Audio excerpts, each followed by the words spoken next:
just being aware that you can help people and make that your primary focus. I think salesmen get a bad rap because everybody's like, they picture like a used car salesman or something whenever anybody says salesman. But in the end, if your goal is to help clients and you stick by that and you stay with that, and believe me, as a sales guy, there's a lot of pressure not to do what's best for the client. But if you stick with doing what's best for the client, your reputation grows, you get more responsibility, people want to do business with you.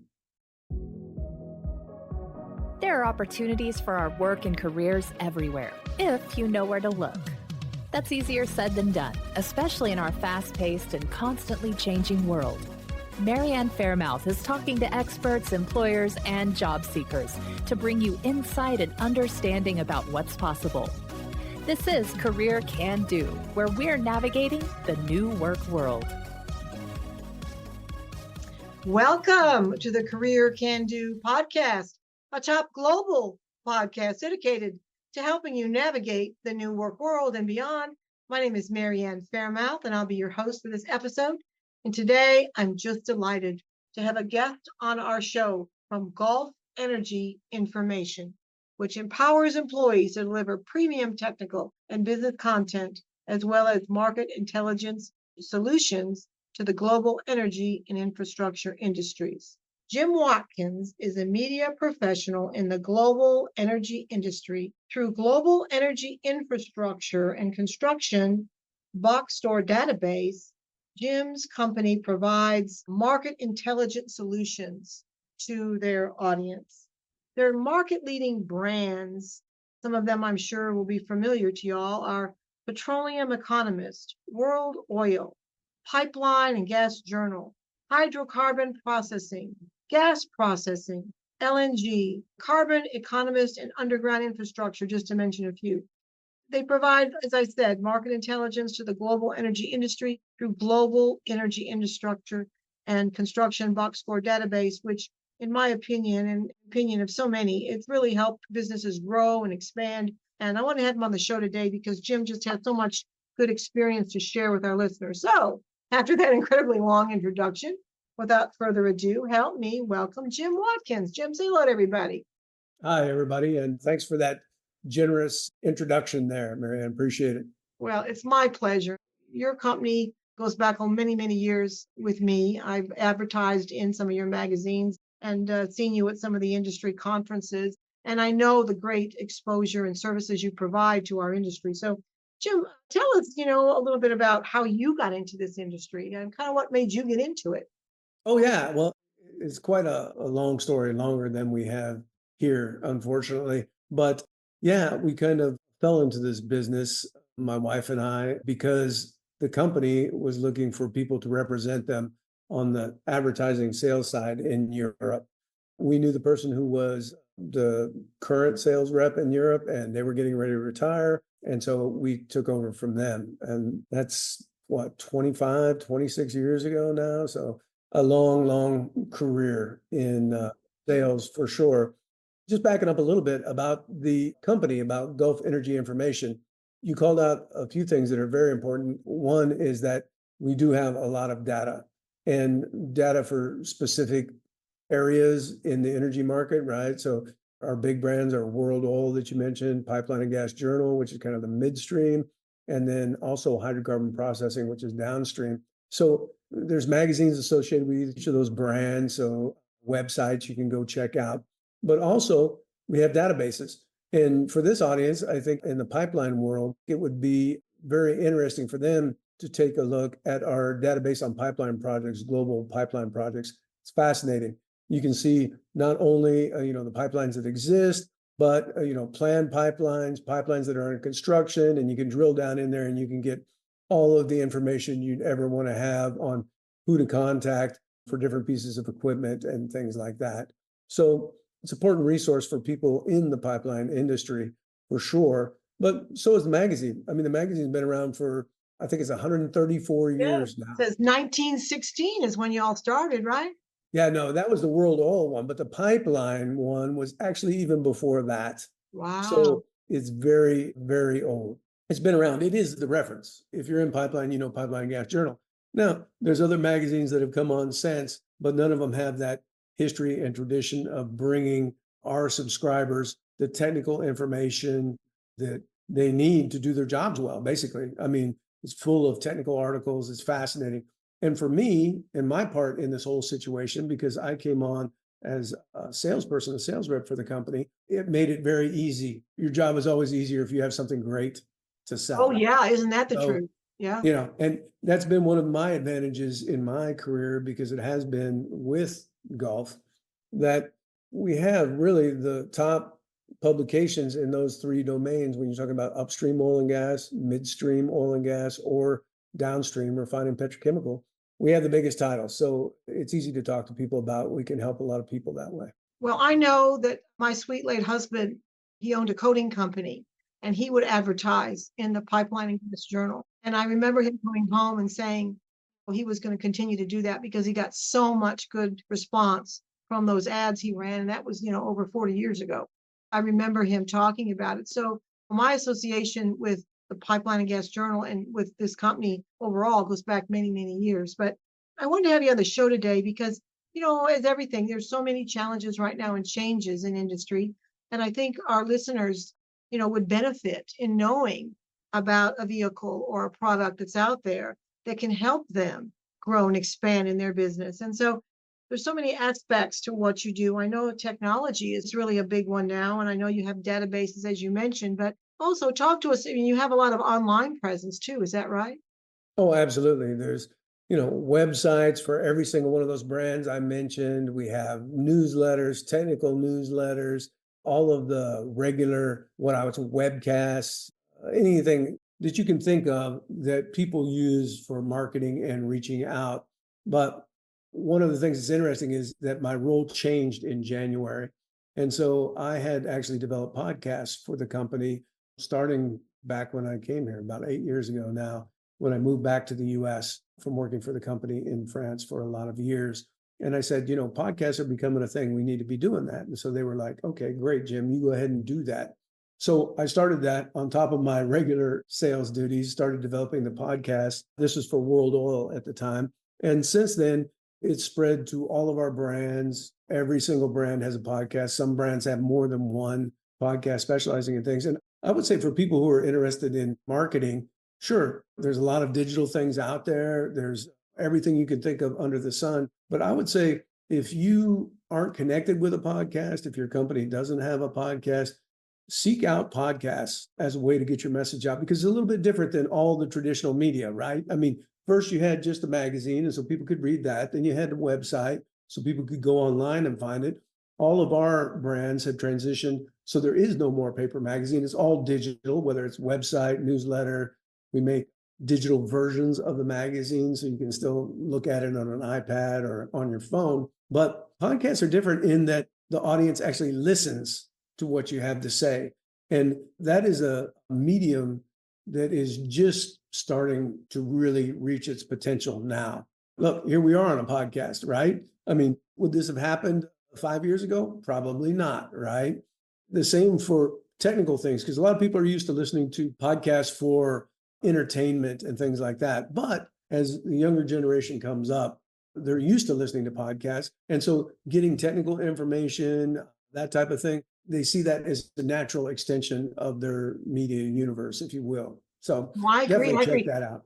And Jim, our backgrounds are very similar now that I think about it. Back in 1997, I owned a magazine called Jobs Houston Magazine, and we shut it down back in 2005. But I also, as you know, because of this, I have a podcast, and this podcast really helped so many people, not only employers and applicants and recruiters, but people in general that maybe are just thinking, I want to listen to something. Marion's got some people on there about mindfulness and different things. So I agree with you. I think podcasts now are really, really looked upon as a new way of gaining information. You can listen to them in your car, you can listen to them on your phone. I mean, there's just so many ways to get that information to you. I think it's great. I mean, the evolution of your company, what you've done. But the other thing, Jim, as a recruiter on my end of here, my side of the desk, you've done so well with your career. And can you share with our listeners, you've had your entire career in sales, but what's really made you propel into all these great areas of media and podcasts and magazines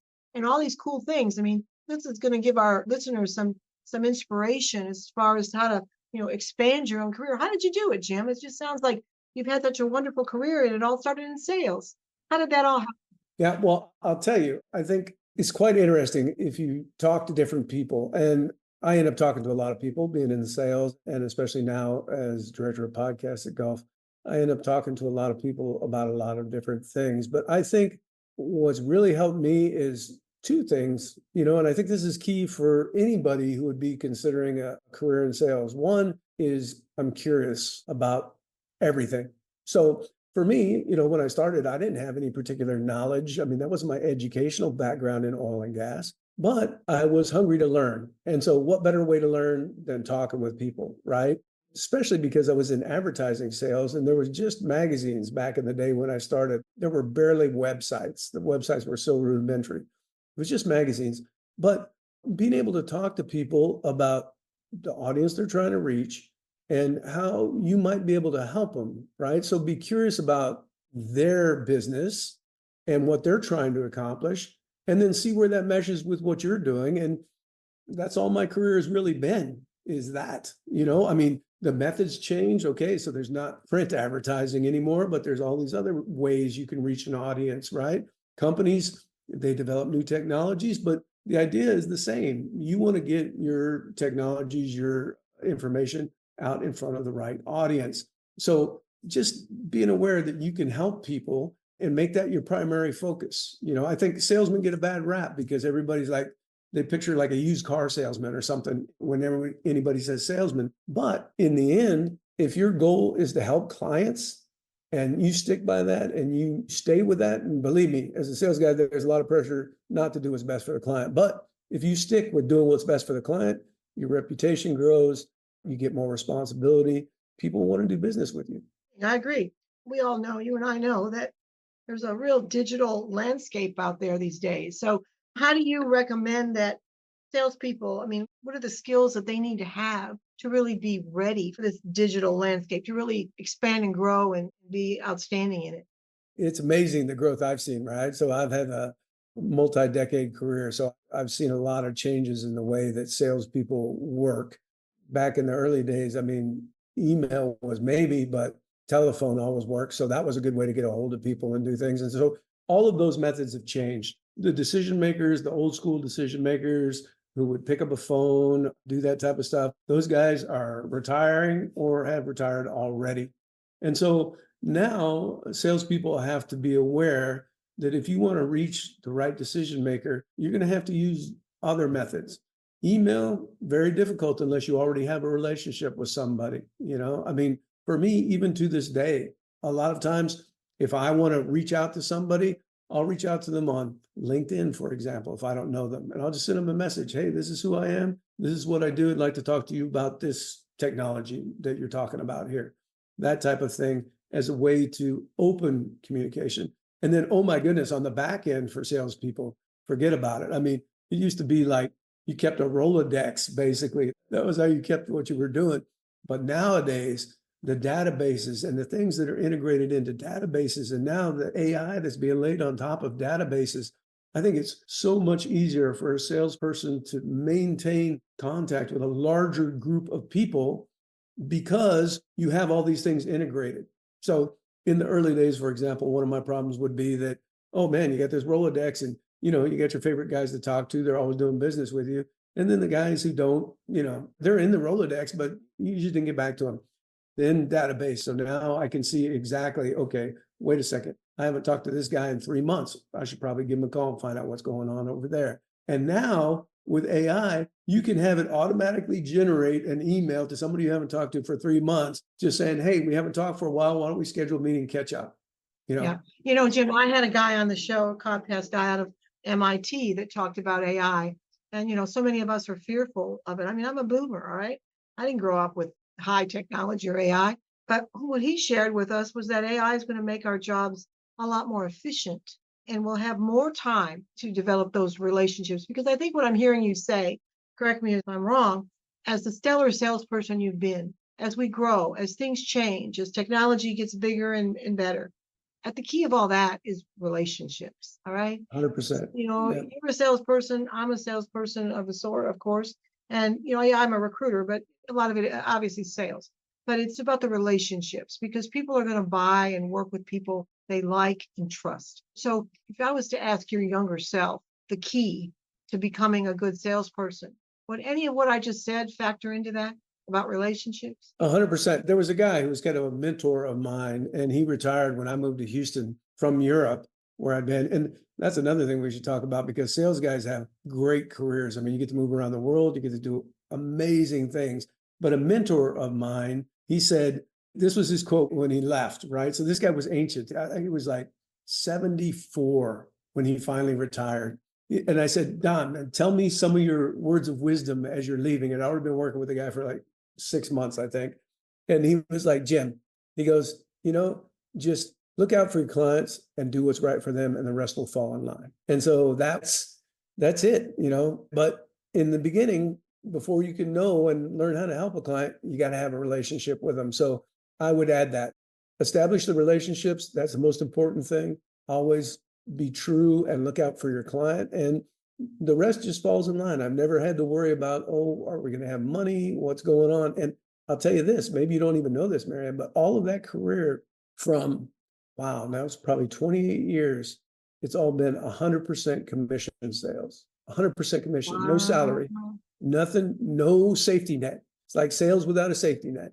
But I'm telling you, if you're looking out for clients, it takes care of itself. Mhm, mhm. Wow, that's amazing. Well, I've always had high respect for you and Golf Energy Information. I mean, as I said, my relationship with you goes back 40 years with your company, with Pipeline Gas Journal. Your magazines, your data, your podcasts are so highly regarded that I feel so proud to have you on Career Can Do because, I've worked in this industry for many years. And I think if our listeners know about a vehicle that can help them expand and grow, can help you get the data you need to help your company move to the next step, move to the next level. Because as we all know, pre and post COVID, there's so many changes. There's so many challenges in every industry, but for sure in our pipeline service, pipeline gas industry. This is a vehicle you can use that's going to help you become better as a person and as a company. So I wanted to have Jim on the show. So we're getting near the end, Jim. And if we had to leave our listeners with two salient points about how to really maximize your company, your growth, your career going forward, what would those 2 points be? Well, I think it would be two different things. One, for your career, don't be afraid. Anybody who's listening to this and who's never been in sales before, I think a lot of people shy away from it because they're like, oh, I'm not an extrovert. I can't do that. Believe me, I work with a lot of salespeople who weren't extroverts, but they could establish a relationship and they always help their clients. So that would be number one. Don't shy away from a career in sales. It can be very, very beneficial. It can take you around the world. You can see amazing things. I'm telling you, Marianne, if I fell over dead today, I would have lived more than most people have in their entire life. I've seen amazing things, been all over the world. And for a company, if you're trying to maximize your exposure and to get your new products out in this day and age, with the digital landscape being the way it is, and trying to reach the new decision makers who are coming up, the younger guys who are coming in, I would say focus on the digital. It's fantastic because you can get ROI on anything. So that's important. And then webcasts aren't new. I mean, those were around, but those are great lead generation tools.